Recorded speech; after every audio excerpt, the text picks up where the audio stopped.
भारत की स्वदेशी light tank Zorawar को तेजी से बनाया जा रहा है। भारतीय रक्षा अनुसंधान एवं विकास संगठन यानी DRDO और L&T यानी लार्सन एंड टूब्रो ने मिलकर बनाया है। जोरावर टैंक की तस्वीरें अब सबके सामने आ गई हैं। DRDO के प्रमुख डॉक्टर समीर वी कामत ने गुजरात के हजीरा में टैंक प्रोजेक्ट की समीक्षा की थी। भारतीय सेना को बूस्ट करने के लिए लाइट फाइटर टैंक का सफल परीक्षण किया गया। इसे फिलहाल 100 किलोमीटर तक ही चलाकर देखा गया था। भारतीय सेना ने DRDO को 59 जोरावर टैंक बनाने का ऑर्डर दिया था। अब इसके अलावा 259 लाइट फाइटर टैंक की डिमांड और की गई है, जिसके लिए 7 से 8 कंपनियां कंपटीशन में हैं। भारतीय सेना इस टैंक को लद्दाख में चीन सीमा के पास तैनात करेगी। जोरावर के आ जाने से भारतीय सेना को T-72, T-90 या अर्जुन को अब कहीं लेकर जाने की जरूरत नहीं होगी। अब ये हल्के वजन के जोरावर ही ऊंचाई वाले इलाकों में सेना की ताकत बढ़ाएगा। जोरावर का वजन T-72, T-90 या अर्जुन से आधा है, बल्कि आधे से भी कम हो सकता है।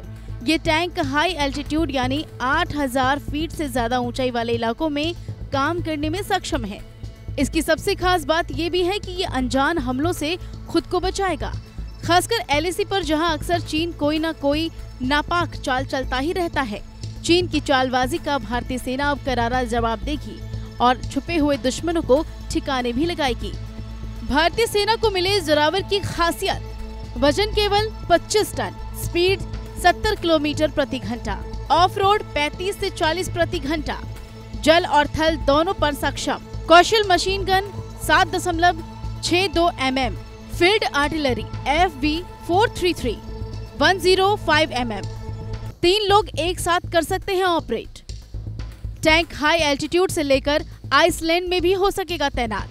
अनजान हमलों से खुद को बचाने, हमला करने में सक्षम लाइट वेट जोरावर टैंक भारतीय सेना को सशक्त बनाएगा। ये टैंक पूरी तरह से भारतीय तकनीक से बना है। ये लाइट वेट टैंक वजन में हल्का होगा, लेकिन इनकी मार्ग क्षमता T-72, T-90 और अर्जुन टैंक जैसी ही है। सवाल है कि आखिर इसका नाम जोरावर क्यों रखा गया। वैसे तो ये कहानी बहुत लंबी है, लेकिन इसे कम शब्दों में समझेंगे। दरअसल ये कहानी है 19वीं सदी के भारत के एक महान सेना नायक डोगरा जनरल जोरावर सिंह की, जिन्हें भारत का नेपोलियन भी कहा जाता है। सन 1784 जगह हिमाचल प्रदेश के बिलासपुर के पास एक छोटे से गांव हरिपुर में कहलूर रियासत के राजपूत परिवार में इनका जन्म हुआ। सन 1834 से 1839 तक 6 बार जोरावर सिंह ने लद्दाख पर चढ़ाई की। उन्होंने अपने विजय अभियान में 1 लाख वर्ग किलोमीटर का बड़ा हिस्सा जम्मू रियासत में मिला दिया, जिसमें बाल्टिस्तान, गिलगित और लद्दाख का एक बड़ा हिस्सा शामिल था।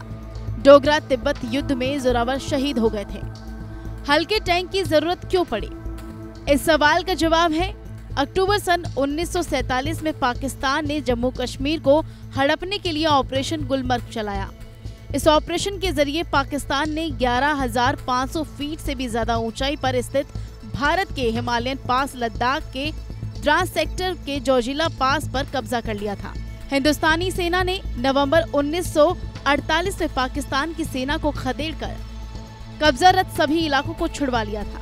लेकिन सेना के लिए सबसे हिम्मत का काम था 7 टन से भी ज्यादा भारी टैंकों को 11,000 फीट की ऊंचाई पर ले जाना, क्योंकि इन टैंकों को खोलकर इतनी ऊंचाई पर ले जाया गया था। लेकिन अब जोरावर के आ जाने से टैंक को खोलने की जरूरत नहीं पड़ेगी, बल्कि इसे इतनी या इससे ज्यादा ऊंचाई पर आसानी से ले जाया जा सकता है। बहरहाल 2027 तक जोरावर टैंक को भारतीय सेना में शामिल किए जाने की उम्मीद है। L&T के कार्यकारी उपाध्यक्ष अरुण रामचंदानी ने कहा कि संयुक्त विकास मॉडल ने बड़ी सफलता हासिल की है और इतने कम समय में इसे विकसित किया गया है। फिलहाल इस खबर में बस इतना ही।